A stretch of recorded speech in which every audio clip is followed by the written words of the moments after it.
প্রতিদিন মাছ মাংস খেয়ে খেয়ে একঘেয়েমি হয়ে গেলে এরকম ডগা দিয়ে একটু সবজি বানালে কিন্তু খেতে বেশ ভালোই লাগে, নিরামিষ মতো করে। আমার তো বেশ ভালো লাগে এই ডগা পাতা খেতে, তোমাদের আগেও বলেছি। তো আমি এই বাজার থেকে মিষ্টি কুমড়োর ডগাগুলো নিয়ে এসেছিলো।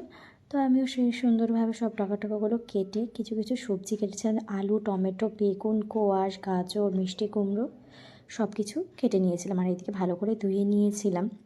আর ছোটোবেলায় জানো তো এইসব তরকারিগুলো যখন মা করতো তখন একদম মুখে দিতাম না, মানে ভালোই লাগতো না। আর এখন এর স্বাদগুলো বুঝি। তারপর কড়াইতে তেল গরম করে তেল দিয়ে তারপর ওটাতে শুকনো লঙ্কা ফোড়ন দিলাম। তারপর শুকনো লঙ্কাটা যখন একটু গন্ধ বেরোলো তারপর ওটাতে পাঁচফোড়ন ফোড়ন দিয়ে কাঁচা লঙ্কা দিয়ে সেই কেটে রাখা সবজিগুলো একে একে সব দিয়ে দিলাম।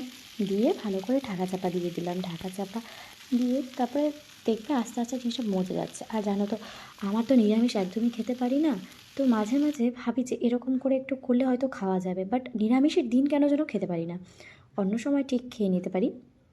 যাই হোক, তোমরা এরকম করে করে দেখো, বেশ ভালো লাগবে আমি বলছি। তারপর এরকম যখন মজে আসবে সুন্দর করে একটু জল দিয়ে দেবে, জল দিয়ে আবার ঢাকা চাপা দিয়ে দেবে কিছুক্ষণের জন্য। তারপর যখন জলটা হালকা হালকা শুকিয়ে যাবে তখন গ্যাসের ফ্লেমটা একদম বন্ধ করে দেবে। আর এই জলের মধ্যে জল দেওয়ার পর আমি ভেজে রেখেছিলাম কিছু ডালের বড়ি, আর সেই ডালের বড়িগুলো দিয়ে দিয়েছিলাম। আর ডালের বড়ি দিয়ে তো এই সমস্ত তরকারি যেমন লাউ ঘন্ট খেতে এসব কিন্তু বেশ ভালো লাগে। আর ডালের বড়িটা কিন্তু আমি মাছের ঝোলেও খুব ইউজ করি।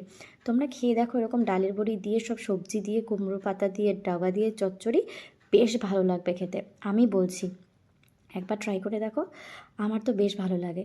তো দেখা হচ্ছে তোমাদের সাথে নেক্সট ব্লগে। কে কোথা থেকে দেখছো অবশ্যই কমেন্ট